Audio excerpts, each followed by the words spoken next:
Given my experience working for Mr. Trump, I fear that if he loses the election in 2020, that there will never be a peaceful transition of power.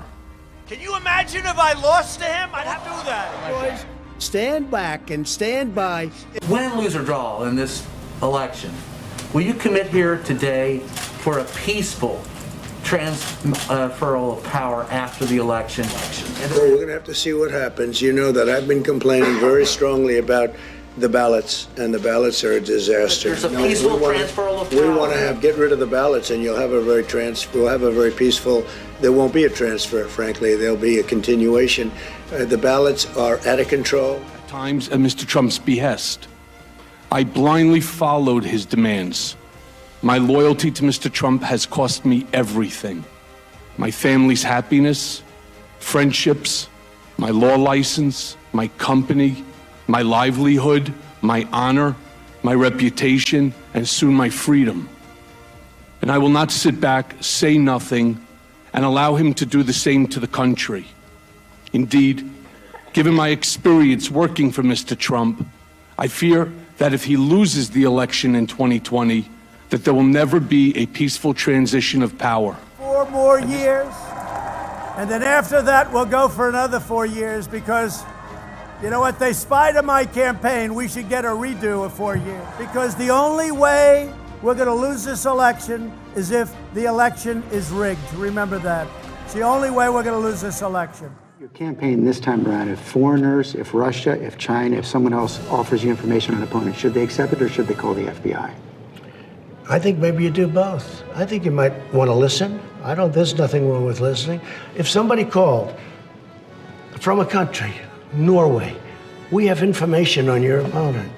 Oh, I think I'd want to hear it. You want that kind of interference in our elections? It's not an interference. They have information. I think I'd take it. And Putin, I will say this, if he had it, it was up to him, he would much rather have Hillary Clinton be president right now. Somebody comes up and says, hey, I have information on your opponent.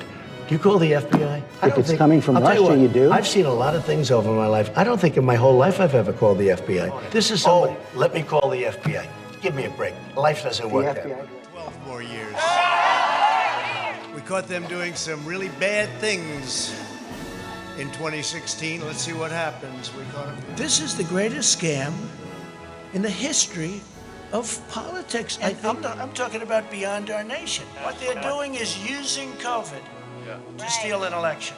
Right. They're using COVID to defraud the American people. The only way they can take this election away from us is if this is a rigged election.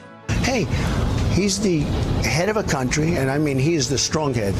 Don't let anyone think anything different. Right. He speaks and his people sit up at attention. I want my people to do the same. Could you imagine if I lose my whole life? What am I going to do? I'm going to say, I lost to the worst candidate in the history of politics. I'm not going to feel so good. Maybe I'll have to leave the country. I don't know. Or you never even know who won the election? You're sending out hundreds of millions of universal mail-in ballots. Hundreds of millions. Where are they going? Who are they being sent to? Will you commit to making sure that there is a peaceful transferal of power after the election? Well, we're going to have to see what happens. You know that I've been complaining very strongly about the ballots, and the ballots are a disaster. And we'll have a very peaceful. There won't be a transfer, frankly. There'll be a continuation. They have mailmen with lots of it. Did you see what's going on? Take a look selling the ballots. They're being sold. They're being dumped in rivers. We caught President Obama and Sleepy Joe Biden spying on our campaign. Treason. Will probably be entitled to another 4 more years after that. Given my experience working for Mr. Trump, I fear that if he loses the election in 2020, that there will never be a peaceful transition of power.